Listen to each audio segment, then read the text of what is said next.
is Jose. Today I will discussing about the age of Renaissance to realism. From the age of Renaissance to realism.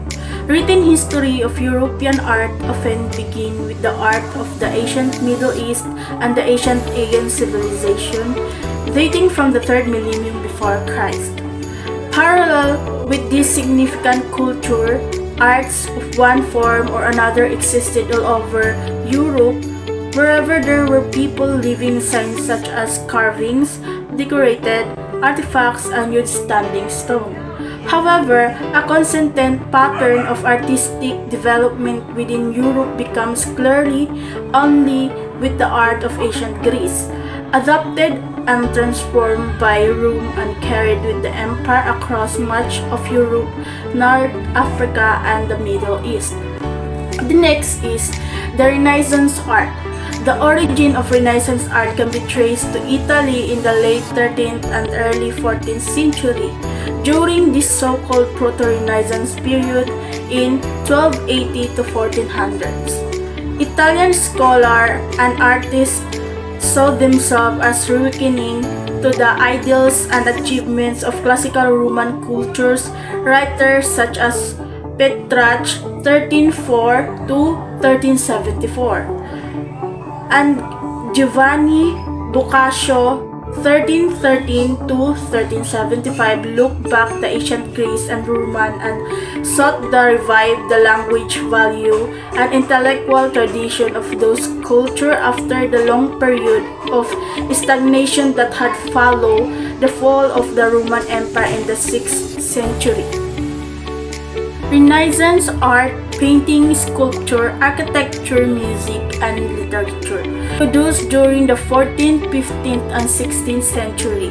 In Europe, under the combined influences of an increased awareness of nature, a revival of classical learning, and a more individualistic view of man, scholars no longer believe that the Renaissance marked an abrupt break with medieval values, as is suggested by French word renaissance, literally rebirth. Rather, historical sources suggest that the interest in medieval period became dominant in 15th and 16th century Italy, concurrently with social and economic changes such as the secularization of daily life, the rise of a rational money credit economy, and greatly increased social mobility. Florence in the Renaissance. Though the Catholic Church remained a major patron of the arts during the Renaissance, from popes and other prelates to convents, monasteries, and other religious organizations, works of art were increasingly commissioned by civil government, courts, and wealthy individuals. Much of the art produced during the early Renaissance were commissioned by the wealthy merchant families of Florence, most notably and the Mids. High Renaissance art in 1490 to 1527. By the end of the 15th century, Rome had displaced Florence as the principal center of Renaissance art, reaching a high under power and ambitious Pope Leo X, a son of Lorenzo de' Medici. Three great masters, Leonardo da Vinci, Michelangelo, and Raphael, dominated the period known as the High Renaissance, which lasted roughly from the early 1490s until the sack of Rome by the troops of the Holy Roman Emperor Charles V of Spain in 1527. Leonardo 1452 to 1519 was the ultimate Renaissance man for the breadth of intellect, interest, and talent of his expression of humanist and classical values. Leonardo's best-known work including the Mona Lisa in 1503-05, the Virgin of the Rocks 1485, and the fresco The Last Supper 1495-98 showcases unparalleled ability to portray light and shadows as well as the physical relationship between ability figures, human, animals, and the object, light, and landscape around them. Michelangelo Buonarroti, 1475 to 1564, drew of the human body for inspiration and created works on the vast scale. He was the dominant sculptor of the High Renaissance, producing pieces such as the Pieta in St. Peter the Cathedral 1499 and the David in his native Florence 1501-04. He carved the letter by hand from an enormous marble block. The famous statue measured 5 meters high including its base. Though Michelangelo considered himself a sculptor first and foremost, he achieved greatness as a painter as well, notably with the giant fresco covering the ceiling of the Sistine Chapel, completed over 4 years, 1508 to 12, and depicting various scenes from the Genesis. Good evening everyone, good evening sir. I will now be discussing about the next topic, so let's continue where we left it off. The expansion and decline of the Renaissance period. Expansion and decline of the Renaissance period. During the 15th and 16th centuries, Renaissance art spread wide throughout Italy and continued spread to Spain and Northern Europe. During 1477 until 1510, Georgian and Titan during 1488 until 1576 changed their styles to incorporate oil on canvas, which grew until most use oil as it enables them to rework image too. When you look at oil painting, to it seen that John van Eyck also used oil on canvas when he painted the giant masterpiece in 1432. Van Eyck, who died in 1441, was an important and prominent painter of the Northern Renaissance, and during this period, other greats include Hans Holbein and Albrecht Dürer, both German painters. In the late 1500, a new style emerged called the Mannerist style and was very much the opposite of High Renaissance. During this time, it spread from Rome and Florence to become Europe's dominant style, even though Renaissance was not quite ended yet. Based on the context in the history of the Renaissance art, it became even more popular during the 15th and 16th centuries.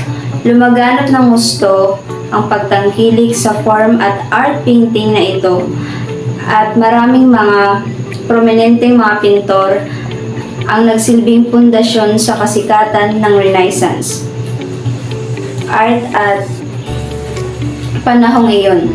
Sa mga taong 1477 hanggang 1510, nagsilbing pioneer sina Georgian at Titan sa pagbabago ng Renaissance.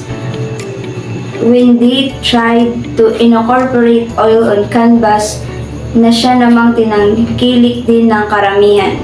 Ilan sa mga kilalang pintor ng Renaissance period ay sina Van Eyck, Hans Holbein at Albrecht Dürer. At that time, it was known as a great expansion of the Renaissance art. Until 1500s, a new style emerged, which is the called Mannerist style. This emergence of a new form of art is what caused the decline of the Renaissance art. Next is Mannerism art. Mannerism art, the term Mannerism describes the style of the paintings and bronze sculpture on this tour, derived from the Italian maniera, meaning simply style. Mannerism is sometimes defined as the stylish style. for its emphasis of self-conscious artifice over realistic depiction. The 16th century artist and critic Vasari, himself a Mannerist, believed that excellence in painting demanded refinement, richness of invention, and virtuoso technique, criteria that emphasized the artist's intellect. Some scholars further divide Mannerism into two periods: early Mannerism, which spread an anti-traditional approach, and last until 1535 was followed by High Mannerism, where a more intricate and artificial style appealed to more sophisticated patrons, becoming a kind of court style. So, as the definition itself suggests, clearly Mannerism, meaning style of stylish style, was a new form of art that was introduced after the Renaissance period. This form art is something different from simply painting a depiction of reality or what is already known. In this form, art mas pinairal ang creativity or imagination ng pintor. This is also to showcase the intellectual capacity of the artists themselves. So, let's move on the characteristic of Mannerist painting. Let's move on the characteristic of Mannerist painting. Mannerism art can be identified through several distinctive features. One is elevated proportions with a stretched lines and torsos, meaning human figure is already beyond real depiction, kasi yung mga tao sa painting elongated na yung mga kamay, paa, or kung ano pa man. Second is exaggerated contoured poses, meaning is hindi na pangkaraniwan ang mga angles ng subject ng painting. Ang iba niyan nakatuwad, nakapatiwalik, imagination na ng painter at ng tumitingin sa art ang bahala mag-conceptualize. Third is deliberately distort perspective for dramatic effect. Means intentional ang pag-distract or pag-iiba sa itsura ng subject ng art.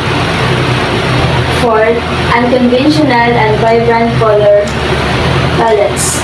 Kakaibang paggamit ng mga colors sa painting. Next, meticulous attention to intricate patterns and small details.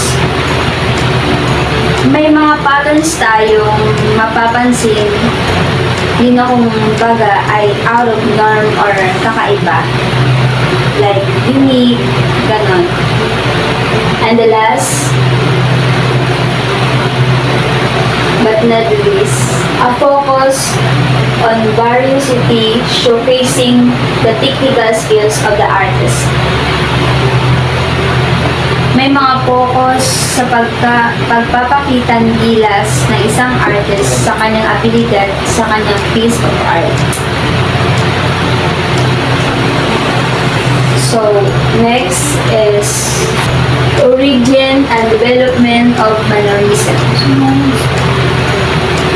Origin and development of Mannerism.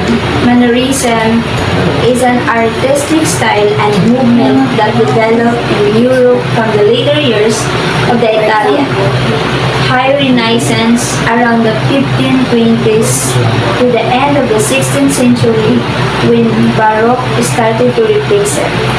In that period, after the death of Raphael, art experienced a period of crisis. The work of the Renaissance master Leonardo Michelin, Michelangelo, and Raphael, was created with having arrived at a formal perfection and ideal beauty difficult to overcome. Renaissance artworks were perfectly composed up to the last detail, thanks to artists having mastery, autonomy, line, and perspective. This led young artists to believe that there was nothing worth pursuing in art that had not been achieved. From this point of view, Mannerism was born with the aim to develop a new kind of art that worked in a new direction without pretending to imitate nature anymore, but instead was turned against the traditional artistic canon. This new style over the years becomes a distortion of the Renaissance, perfection and exaggeration of the previous moment's qualities. Even Michelangelo himself turned to mannerism in the last years of his activity, especially in his Last Judgment. Fresco painted in the Sistine Chapel between 1536 and 1541. That's all. Thank you. Hey everyone, my name is Christopher Dimagay and I am the third reporter of Group 8. The topic that I will discuss is the Mannerist reality. The Mannerist reality took the illusionistic picture's space which with its imitation of reality and transformed it into the intellectual picture space showing what was really invisible and accessible only to the inner eye. And Dominicus Diocopoulos, who was only ever referred to as El Grecio at the Spanish court where he spent most of his life along with Tintorito. The Borea of Count of Orgas is a painting by El Grecio. The Trinity painting by Tintorito. The Mannerist illusionistic painting led the movement into the Baroque from about 1600s. The intellectual picture work created by the Mannerists as early as the 16th century reached peak art. The Baroque art and architecture, the visual arts and building designs and constructions produced during the era in the history of Western art that truly coincides with the 17th century. The example of Baroque art is the Pauay Church, also known as the Church of San Agustin. The origin of the term. The origin of the term Baroque probably ultimately derived from the Italian word barocco, which philosophers using during the Middle Age to describe the obstacle in systematic logic. In art criticism, the word baroque came to describe anything irregular, various or otherwise departing from established rules and proportions. The main tendencies of era. Three main tendencies of the era. Three borders, cultural and intellectual tendencies had a profound impact on Baroque art as well as Baroque music. The first tendencies is this was the emerge of the Counter-Reformation and expansion of its domain, which territorially and intellectually. The second tendency was the consolidation of absolute monarchies, accompanied by simultaneous fertilization of the prominent and powerful middle class, which now came to play a role in a part of patronage. And the third tendency was a new interest in nature, the general broadening of human intellectual horizons upward is spurred by developments in science and by explorations of the globe. architecture, paintings, and sculpture, the arts present unusual diversity in the Baroque period, chiefly because current of naturalism and classicism coexisted and intermingled with the typical Baroque style. Ended, Annibale Carracci and Caravaggio, the two Italian painters who decisively broke with the Mannerism in the 1590s and thus helped usher in the Baroque style, painted respectively in classicist and realist moods. Rococo art, Rococo painting, which is originated in early 18th century Paris, is characterized by soft colors and curvy lines and depicts scenes of love, nature, amorous encounters, light-hearted entertainment, and youth. The word Rococo derives from roquel, which is French for rubble or rock. So next is sculpture and porcelain. Religious sculpture followed the Italian Baroque style as exemplified in the theatrical altar space of the Karlskirche in Vienna. However, much of Rococo sculpture was lighter and offered more movement than the classical style of Louis XIV.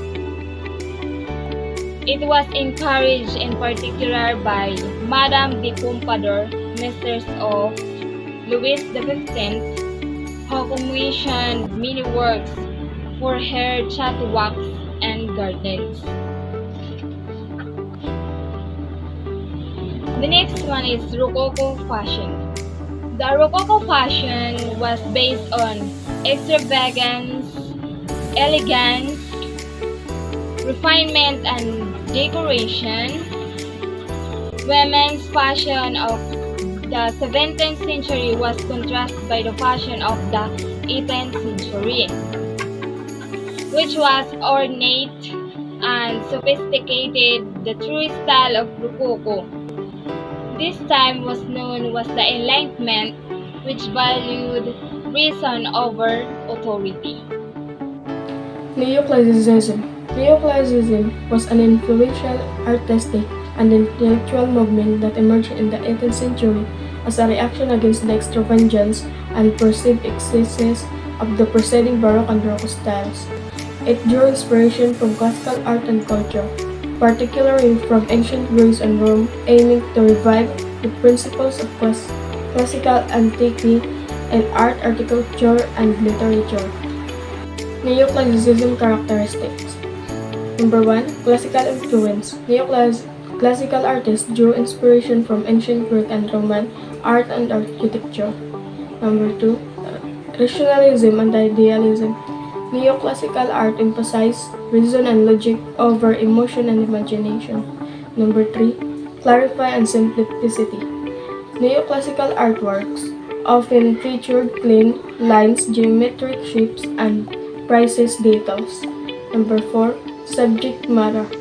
Neoclassical artists frequently depicted themes from classical mythology, ancient history, and literature. Number 5. Revival of the classical architecture. Neoclassical architecture revived classical elements such as columns, pyramids, and domes. 6. Civic and revolutionary ideas. Romantic art.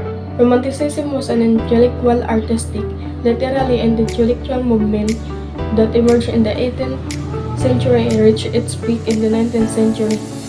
Origins. After the French Revolution of 1789, a significant social changes occurred with a single generation. Europe was shaken by political crisis, revolution, and wars. When leaders met the Congress of Vienna 1815 to recognize European affairs, and after the Napoleonic Wars, it became clear that people's hopes for liberty, equality, and fraternity had not even realized. However, during the course and thus agitated 25 years, new ideas and attitudes had taken hold in the minds of Hello everyone, I'm Jessica Hubasan.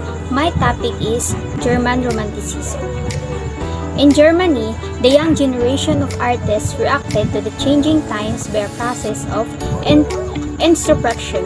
They retreated into the world of emotion, inspired by a sentimental yearning for times past, such as a medieval era, which was now seen as a time in which men had lived in harmony with themselves and the world. In this context, the painting Gothic Cathedral by the Water by Karl Friedrich Schinkel was just as important as the work of Nazarenes. Friedrich Overbeck, Julius Knorr, von Karlsfeld, and Franz Foer, who took their lead from the pictorial tradition of the Italian early Renaissance and the German art of the age of Albrecht Dürer. The Romantic movement promoted creative institution and imagination as the basis of all art.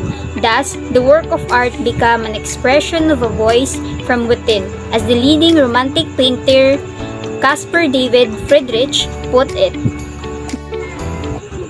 The preferred genre among Romanticists was landscape painting. Nature was seen as the mirror of a soul, while in politically restricted Germany it was also regarded as a symbol of freedom and boundlessness. Thus, the iconography of the Romantic art includes solitary figures set in the countryside, gazing longingly into the distance, as well as a Vanitas motifs as a dead trees and overgrown ruins symbolizing the transience and finite. With the European Restoration set in motion and the persecution of the demagogue, the enthusiasm for German Romanticism had faded. German Romanticism were set aside in favor of those of the Restoration. In the face of such political conservatism, the citizen withdrew into his private idyll, ushering in the Biedermeier period of late Romanticism exemplified by the works of Moritz von Schwerin, Adrian Ludwig Richter, and Karl Spitzweg. Spitzweg was perhaps the outstanding representative of the Biedermeier style.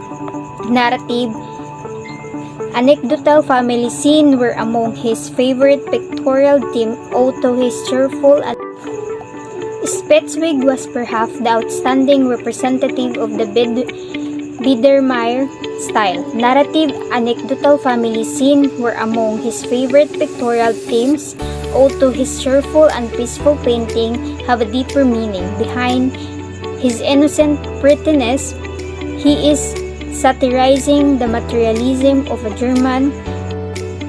Next topic, Spanish Romanticism. Francisco de Goya was the undisputed leader of the Romantic art movement in Spain, demonstrating a natural flair for works of irrationality, imagination, fantasy, and terror. By 1789, he was firmly established as official painter to the Spanish royal court.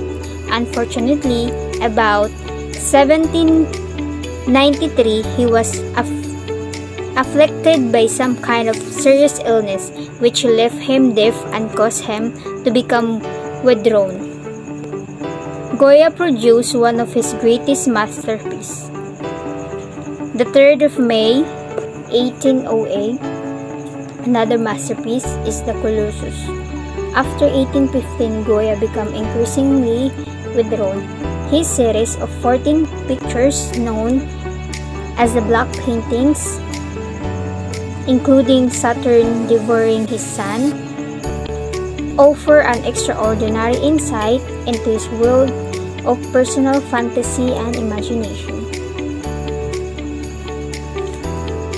Next topic is French Romanticism. In France, as in much of Europe, the Napoleonic Wars ended in exile for Napoleon, and a reactionary wave of restoration policies. The French Republic once again became a monarchy.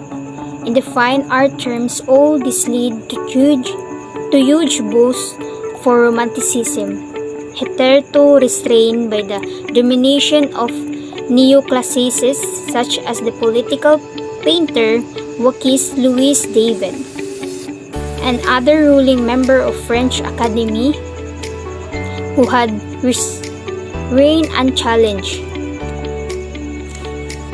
Another strand of 19th century Romanticism explored by French artists was Orientalist painting, typically of genre seen in North Africa. Among the finest exponents were the academician Jean-Léon Gérôme and the more maverick Eugène Delacroix. Broader in outlook than their German counterparts, French Romantic artists did not restrict themselves to landscape and occasional genre painting, but also explored portrait art and historic painting. Theodore Géricault was an important pioneer of the Romantic art movement in France. His masterpiece, Raft of Medusa, was the scandal of the 1820 Paris Salon. No painter until then had depicted horror so graphically. The impact of the painting was all more effective for being based on a true life disaster.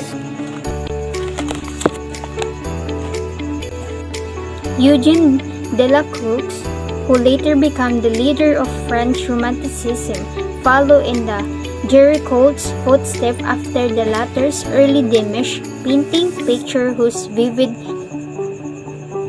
colors and impetuous brushwork were designed to stimulate the emotion and stir the soul. In doing this, he deliberately rekindled the century-old argument about the primacy of drawing or color composition. His masterpiece in the Romantic style is Liberty Leading the People, painted on the ocean. Next topic, Romanticism in England.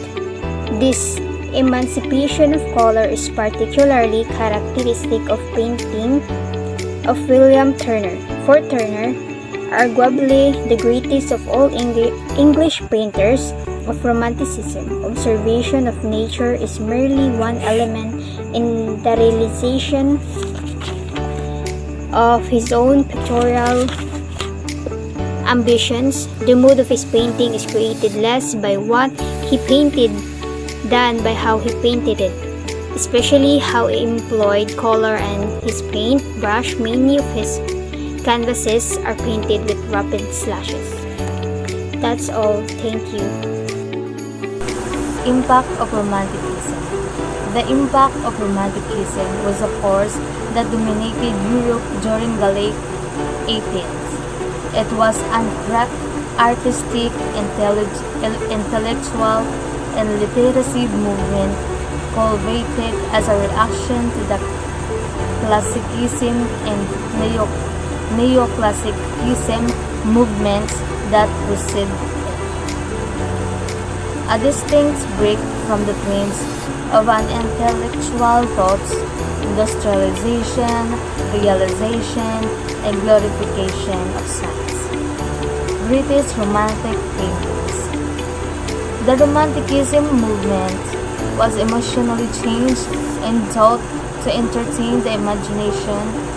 We see that in the imagination, we see that in the fantastical and inspired paintings that emerged from the period. The art of realism. Realism was not consciously adopted as an aesthetic program until the mid-19th century in France. However, ended realism may be viewed as a new trend in French novels and paintings between 1850 and 1880. Characteristics, genres, and subject matters. The style of realist painting spread to almost all genres, including history painting, portraits, genre painting, and landscape. For example, landscape artists went out to the province in search of the real plants, setting up artistic colonies in places like Barbizon and later of Resorwing Point. Hello, I am Ellen Jane Salazar, the reporter of Realist Artists. Realist artists are strongly associated with the 19th century movement include Gianfranco Millet of 1814 to 75, Gustave Courbet of 1819 to 77, and Honor Daumier of 1808 to 79. However, many more were influenced by the realism without allowing it to dominate their work. An interesting example is the Russian painter Ilya Repin of 1844 to 1930, who has produced outstanding realist style work such as Bargeman on the Volga of 1870, as well as Christine Cod, Religious Precision in Cross Gubernia of 1883. Another example is Jules Bastien Lampage of 1848 to 84, whose naturalism was a strong influence on the conservation strand of Impressionist painting. The realist style was taken up and adopted by Impressionists like the French Impressionists like Edgar Degas. For example, his picture is the Absentee Drinker of 1830 to 1900. The Germanic Biedermeier style of Romantic realism, a comforting domestic idiom popular in Germany, Australia, and Denmark. Not unlike the 17th century, Dutch realist school is discussed in German art of 19th century. And the next topic is the famous 19th century realist paintings. The main school of realism during 19th century included the English figurative school, French school led by Gustave Courbet, the Russian school led by Ilya Repin, the German school led by Adolf von Menzel, and the American school led by Thomas Eakins. In addition, numerous artists produced paintings in the realist style include the Romantic Theodor Gerakolt, notably his asylum portraits, and the Impressionist Edgar Degas, his ballet pictures. So yun yung 19th century realist painting. The next part is the realism in the 20th century. So ano bang meron sa 20th century? So when the two horrific world war, the worldwide depression, the Holocaust, the Vietnam War, and the appearance of nuclear weapon, 20th century realist artists had no shortage of subject. Indeed, modern realism appeared in a wide variety of forms. Here is the short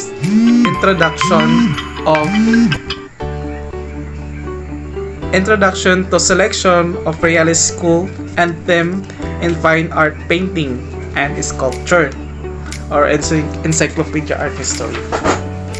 The first one is the Verismo from 1890s to 1900s. The Italian term implies the extreme raw realism without any interpretation.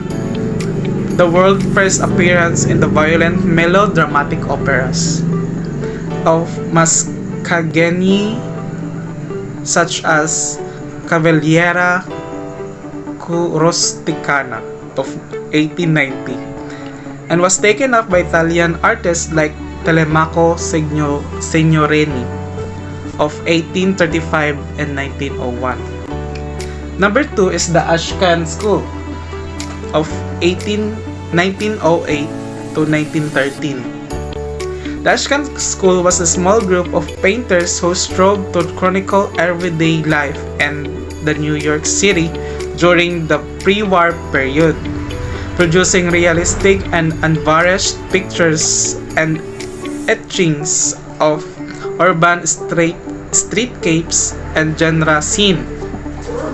Led by Robert Henry of 1865 to 1929, who was influenced by the strong and glamorous realism of Thomas Eakins and Thomas Anjutz.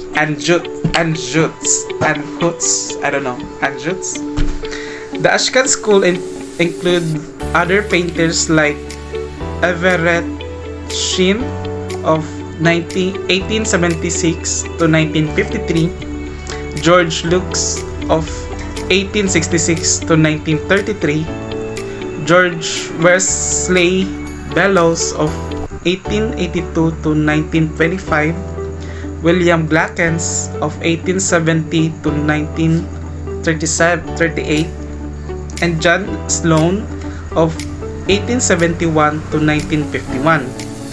The legacy of the Ashcan School endured in the American School realism scene painting of the 1920s and 1930s.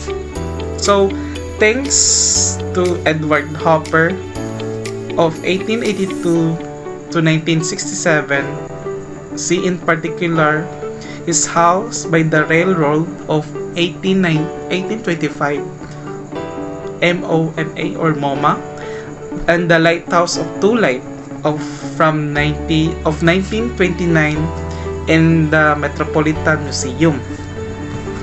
Number 3 is the Precisionism. So, from 1920s. So, ano nga bang Precisionism? Well, as the Precisionism is an American painting movement which depicted urban industrial landscape often in the Cubist futurist manner. Its members were known as by variety labels such as Cubist Realist, Immaculates, Sterilis, or Modern Classicists. The style was also known as sharp focus realism. The best known exponent of Precisionism is Charles Scheller of 1883 to 1965, Charles Demuth of 1883 to 1935, and Georgia O'Keeffe from 1887 to 1986. Number 4 is the Social Realism from 1920s to 1920s and 1930s. The term social realist describes the urban American scene artists who worked during the Depression era of social realism as a naturalistic style of realism which focuses exclusive on social issues and everyday hardship. Best known member of the social realism school include the Ben Shahn of 1898 to 1969. Jack Levine and Jacob Lawrence are well and significantly influenced by earlier Ashcan School of the New York City. And the next part is the number 5 is the Surrealism of 1920s and 1930s. A bizarre art form, Surrealism was founded in Paris in 1924 following the publication of André Breton's manifesto based on the psychoanalytical ideas of Sigmund Freud. Surrealism sought to release the creative potential of the unconscious mind. Two broad types of surrealism art emerged: the fantasy-like painting of Salvador Dali of 1904 to 89, René Magritte of 1898 to 1967, and automatism of Joan Miró of 1893 to 1983. Number 6 is the American Contemporary Realism of 1960s and early 1970s. The term describes the relatively straightforward realistic approach of the presentation taken by the artist in the post-abstract era, well aware of the modern abstract concept of art. Contemporary realists nevertheless prefer to paint or sculpt in a more traditional manner. Among the famous painters associated with this approach, the fine art are William Bailey, Neil Welliver, and Philip Perlstein. And take note that contemporary realism differs from photorealism, owing to the letter's somewhere exaggerated and ironic tone. Number 7 is cynical realism in China around 1990s. Cynical realism is the statical style of Chinese contemporary painting which appeared in the 1990s following the suppression of the Tiananmen Square demonstrations. Cynical realists borrowed imaginary from the various traditions, including surrealism and symbolism, as well as classical figure painting. And the last part is the art of impression. The last part of my report is the art of impressionist. The art of expressionist or impressionism can be considered the first directly modern movement in painting, developing in Paris in the 1860s. Its influence spread throughout Europe and eventually United States. Its originator were artists who rejected the officials'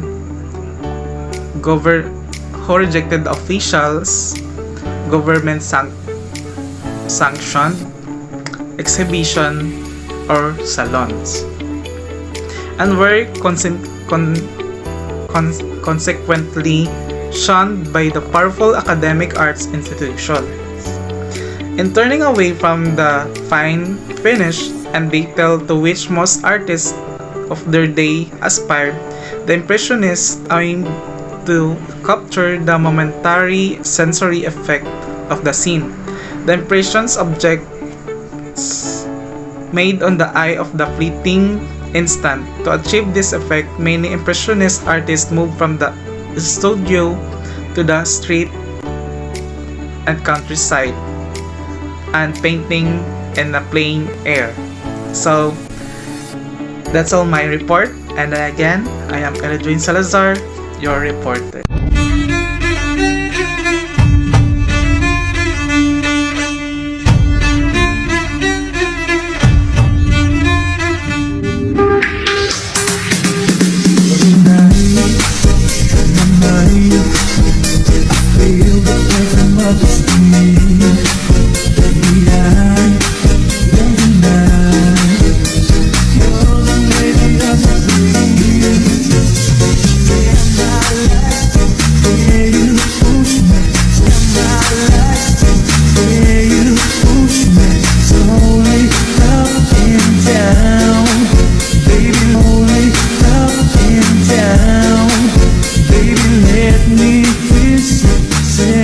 bad.